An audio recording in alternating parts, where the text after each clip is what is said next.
President Muhammadu Buhari, the President of the Federal Republic of Nigeria. I am here to brief you about his assenting of Nigeria's Startup Bill today, being the 19th of October 2022. Mr. President has assented to the bill and also conveyed to the relevant institutions of government for gazetting today. And we are all excited knowing the benefits that our economy is going to generate from the bill. If I'm permitted to comment further on it, this bill is an executive bill, meaning the federal government of Nigeria under President Muhammadu Buhari initiated the bill through the collaboration of the Ministry of Communications and Digital Economy on one hand and the Office of the Chief of Staff to Mr. President on the other.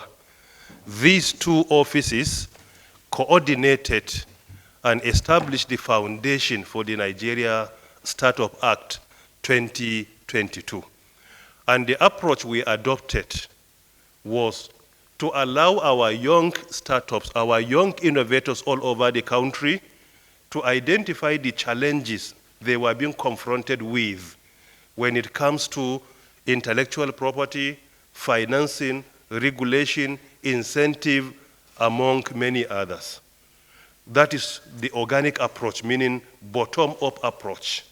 So young innovators were engaged in each and every geopolitical zone of Nigeria where we engage them to voice out their challenges when it comes to enabling environment for business. From their input, we discover there was a need to have Nigeria Startup Act in place so that that act will provide the enabling environment for them to continue to thrive and be successful. The minimum amount to be made available, the minimum at the start based on the provision of the law is 10 billion naira. That is the minimum amount. However, in the bill there is a provision that Bank of Industry, Central Bank of Nigeria, National Information Technology Development Fund, among many others, can also be accommodated. But the minimum is 10 billion naira as the startup fund. Nigeria is a country that is blessed with young innovators that are making us proud. With the government policies we have in place before assenting to the bill today, a lot has been achieved when it comes to providing the enabling environment for our young innovators. This law is all about to consolidate and to provide the legal and strategic framework for the growth of the sector. For example, today in Africa, we have around 7 to 8 unicorns. We have around 7 unicorns. 5 of them originated from Nigeria. 5 of them originated from Nigeria out of these 7. And I, on behalf of His Excellency President Muhammadu Buhari, 3 months ago, I was with them and I visited the unicorns to have an engagement with them so that we will hear from them their challenges. And all these issues were accommodated in the bill. Unicorn is an ICT company, a local ICT company that has a market value of a minimum of 1 billion USD. And all these, 5 of them attained this position of unicorn during the administration of President Muhammadu Buhari. So it is because of this, we engaged them, we identified their challenges, and we came up with this Nigeria Startup Bill with the intention of providing the legal framework so that the sector will continue to grow and be successful.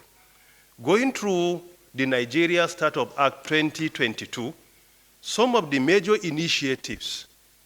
Firstly, there is going to be a presidential council which has been entitled as National Digital Innovation and Entrepreneurship Council.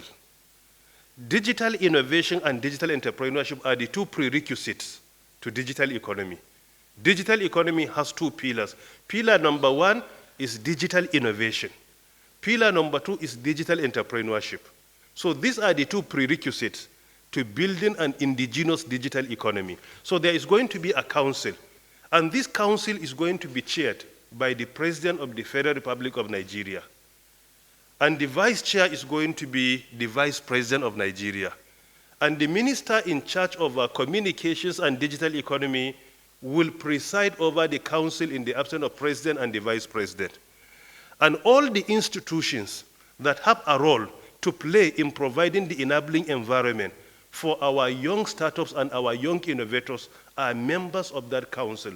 The Minister of Finance, Budget and National Planning, Minister of Industry, Trade and Investment, Minister of Science, Technology and Innovation, among many others. And all the institutions dealing with tax collection, incentives are members of this council. So by implication, this is a pioneer approach to resolving the challenge, because you can hardly discover a country where the president of that country is going to chair a council that has to do with providing the enabling environment for young people. So by implication, if president chairs the council, all the issues that are going to be discussed and resolved are ready for implementation. You don't need to go to any minister and seek for his endorsement or permission. It is statutorily that any issue to be addressed is going to be implemented immediately. As part of the provision of that law, there is going to be an investment fund that government is willing to provide to our young innovators. And there is also a provision for incentives. There is a special provision for tax holiday. The issue of intellectual property and patent, they are all addressed.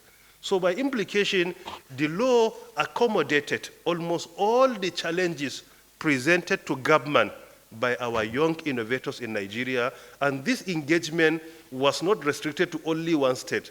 We visited each and every zone of Nigeria. We engaged our young innovators. We collected their inputs, and we accommodated all these inputs into the law. The digital economy sector, with all sense of humility, has been doing excellently well in this country, because within the second tenure of His Excellency President Muhammadu Buhari, he has set up 3 unprecedented achievements. For example, in the first quarter of 2020, for the first time in the history of Nigeria, the ICT sector contributed 14.72% to our GDP. In 2021, this administration set up another new record in the second quarter of 2021 by contributing 17.92% to our GDP. This year, in the second quarter of 2022, this administration also, through ICT sector, contributed 18.44% to our GDP. If you look at these records, they are all new records. And each and every year, we set up a new record when it comes to contribution to GDP, economic development, among many others.